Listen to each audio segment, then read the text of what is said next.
To talk more about this case is Lothstein, Director of Psychology at the Institute of Living in Hartford. Some dramatic testimony today from Dr. Petit. Emotionally, and you're not involved in the case, you're speaking on generalities. Correct.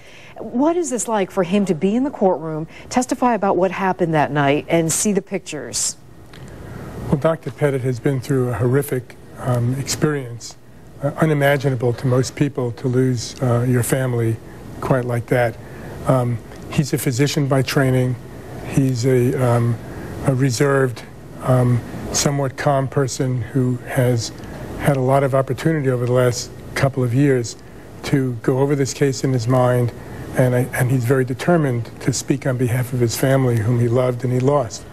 And so it must be a bittersweet moment for him to come in front of the courtroom and to have to go over all these horrible facts.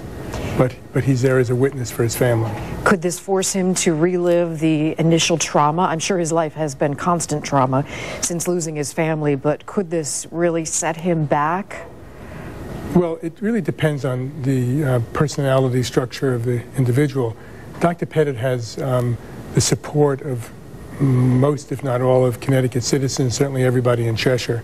This has been a powerful emotional drama for everybody.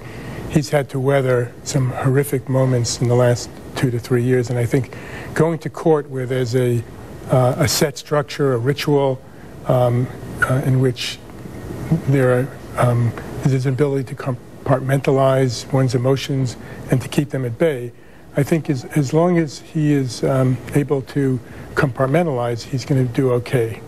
You're very familiar with the criminal mind, and this crime is so horrific and unspeakable, and you're speaking in generalities, but what causes the mind to snap and for things to go so horribly wrong? How is that even possible? Well, this series of circumstances sounds like a perfect storm.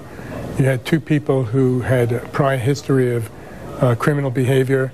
It sounds like there was some antisocial psychopathic characteristics to both people. What starts out as an opportunistic crime of robbery turned into a horrific crime of murder and sexual assault. This was a very disorganized criminal scene.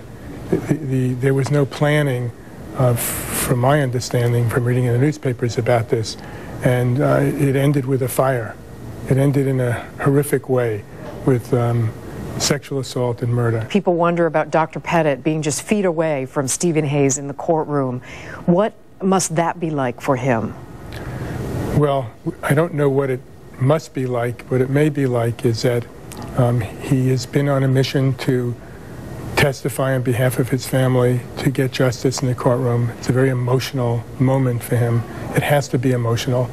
He's probably going to be able to hold up under the ritual of the courtroom. What he experiences after he leaves there in the private moments of his own life are also unimaginable.